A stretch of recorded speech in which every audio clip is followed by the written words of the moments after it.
Hello అండి, నమస్కారం. Welcome back to my channel. ఈరోజు మనము ఈ వీడియోలో ఏం తెలుసుకోబోతున్నామంటే ఫుల్ పైథాన్ సిలబస్ అనమాట. సో ఎందుకు ఈ సిలబస్కి జనరల్గా ఫస్ట్గానే ఎందుకు ఈ ప్రత్యేకంగా వీడియో అంటే కనుక చెప్తాను చూడండి. చాలామంది సెల్ఫ్ లెర్నర్స్ ఉన్నారు ఈ రోజుల్లో. బెస్ట్ థింగే ఇంకా అడ్వాన్స్గా ఏమన్నా సెల్ఫ్ లెర్నింగ్గా ఉంటే చాలా విషయాలు మన ఓన్గా నేర్చుకునే ప్రయత్నం చేస్తూ ఉంటాం కాబట్టి చాలా యూస్ఫుల్గా ఉంటుంది. సో బిగినర్స్కి ఇలా సెల్ఫ్ లెర్నర్స్కి చాలా బాగా యూజ్ అవుతుంది.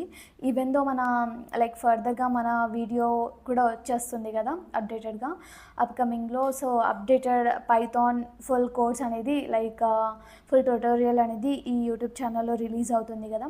సో దానికి సంబంధించి కానివ్వండి, మీకు ముందుగానే ఫుల్ సిలబస్ అనేది మీకు తెలిస్తే బెటర్గా ఉంటుంది కాబట్టి ఈ వీడియో అండి చూసేయండి.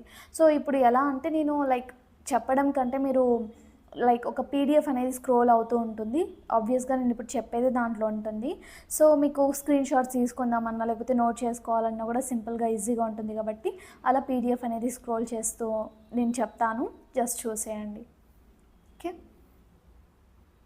సో ఫస్ట్ థింగ్ ఏంటి అంటే ఫస్ట్ ఫౌండేషన్ అనేది స్ట్రాంగ్గా ఉండాలండి.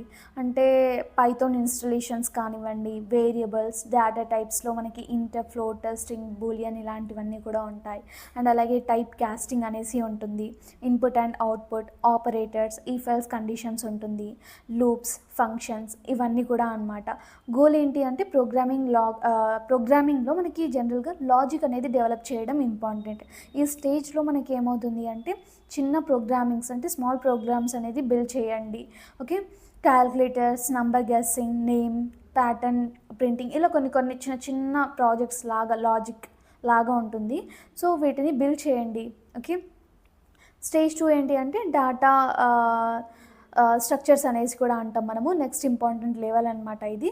లిస్ట్ కానివ్వండి, tuple, set, dictionaries, string manipulations and అలాగే లిస్ట్ కాంప్రహెన్షన్స్ ఇవన్నీ కూడా ఉంటాయి.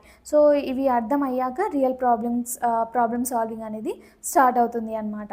ప్రాక్టీస్ అనేది ఇక్కడ ఇంపార్టెంట్. థియరీ మీరు అలాంగ్గా థియరీ చదువుతారు అంటే కనుక సరిపోదు, మీకు ఒక ప్రాపర్ పైథాన్ ప్రోగ్రామింగ్ రావాలి అంటే. ఓకే. దాని తర్వాత ఏంటి అంటే స్టేజ్ 3 ఇంటర్మీడియట్ పైథాన్ అనేసి ఉంటుంది. ఓకే. దీన్ని మనము స్టేజ్ 3 అనేసి అంటున్నాము.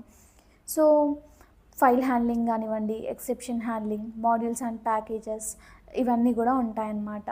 స్టేజ్ 4 ఏంటి అంటే ఊప్స్ అనమాట. అంటే ఆబ్జెక్ట్ ఓరియంటెడ్ ప్రోగ్రామింగ్ అనేసి అంటుంటాము. ఇండస్ట్రీలో ఊప్ అనేది మస్ట్ అనమాట.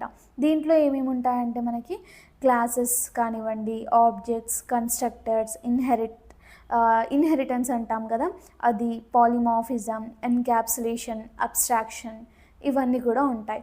ఇంకా బేసికల్గా చాలామంది బిగినర్స్ ఏం చేస్తారంటే ఇవి కొంచెం టఫ్గా అలా అనిపించేసరికి స్కిప్ చేస్తూ ఉంటారు. సో ఇంటర్వ్యూలో ఈ ఊప్స్ గురించే ఫ్రీక్వెంట్గా అడుగుతూ ఉంటారు కాబట్టి మీరు జాబ్ క్రాక్ చెయ్యాలి అని కోడింగ్ నేర్చుకుంటున్నారు, ప్రోగ్రామింగ్ పైథాన్ నేర్చుకుంటున్నారు కాబట్టి స్కిప్ అనేది చేయకుండా నేర్చుకోండి.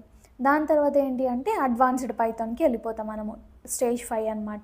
అంటే దీంట్లో lambda functions, map, filter, reduce అనేసి ఉంటాయి, డెకరేటర్స్ ఉంటాయి అండ్ అలాగే జనరేటర్స్, రెగ్యులర్ ఎక్స్ప్రెషన్స్ ఉంటాయి, మల్టీ థ్రెడ్డింగ్ బేసిక్స్ ఉంటాయి.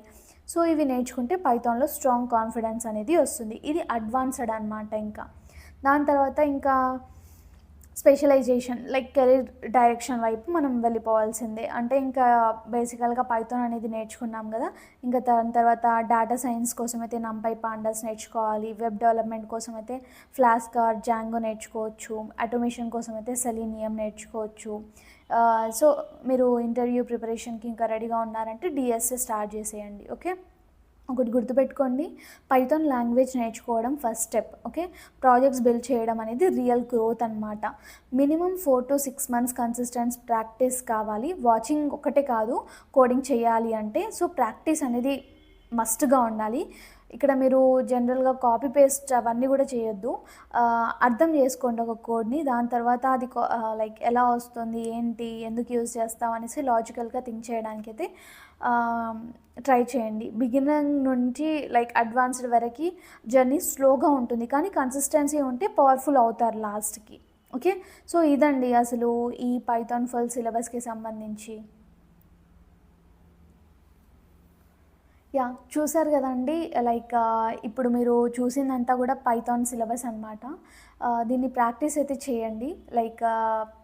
లైక్ అంటే ఇప్పుడు నేను చెప్పిన సిలబస్ అంతా కూడా మీరు సెల్ఫ్ లెర్నర్‌గా అయితే గనక జస్ట్ ఒక లైక్ టాపిక్ అనేది టిక్ చేసుకుంటూ, చదువుకుంటూ స్టెప్ బై స్టెప్ ప్రాసెస్ అయితే కంప్లీట్ చేసేయండి. ఏ ఒక్క టాపిక్ మిస్ అయినా కూడా లైక్ నెక్స్ట్ టాపిక్‌కి ఇబ్బందిగా ఉంటుంది. ఓవరాల్‌గా ఒక కనెక్షన్ లాగా ఉంటుంది. ఎవ్రీథింగ్ నెట్వర్క్ లాగా ఉంటుంది. వేరియబుల్స్ వస్తేనే డేటా టైప్స్ వస్తాయి. అలా లైక్ కనెక్టింగ్‌గా ఉంటాయన్నమాట. ఓవరాల్‌గా మనకి లాస్ట్‌లో ఒక ప్రాజెక్ట్ చేయాలి అన్నా కూడా నేను చెప్పిన దాంట్లో ప్రతి ఒక్క టాపిక్ కూడా important. So don't skip any topic, especially oops అంటున్నాం కదా, వీటినైతే అస్సలు స్కిప్ చేయకుండా అయితే నేర్చేసుకోండి. ఓకే, మీరు వెయిట్ చేస్తున్నారు అనుకుంటున్నాను. లైక్ పైథాన్ అనేది నెక్స్ట్ మంత్ మ్యాథ్స్ అయితే రిలీజ్ అవుతుంది. సో జస్ట్ నేను రిలీజ్ చేసినప్పుడు అయితే మళ్ళీ అప్డేట్ చేస్తాను. లైక్ మీరు కామెంట్స్ పెట్టినా, లైక్ కామెంట్స్ దగ్గరికి వచ్చి నేను లింక్ ఇవ్వడం కానివ్వండి, డైరెక్ట్గా ఆ వీడియోకి అవన్నీ కూడా చేసేస్తాను. Don't worry. Thanks for watching this video. Stay tune for further videos. మీకు ఇంకా ఐటీకి సంబంధించి జాబ్ రోల్స్ కానివ్వండి, కెరీర్ గైడెన్స్కి కానివ్వండి, ఎలాంటి డౌట్స్ ఉన్నా కూడా కామెంట్ సెక్షన్లో అయితే చెప్పేసేయండి. నేను ఫర్దర్గా అయితే వీడియోస్ అనేవి చేసేస్తాను మీ డౌట్స్కి సంబంధించి. Okay, thanks for watching this video. Stay tuned for further videos. Thank you so much.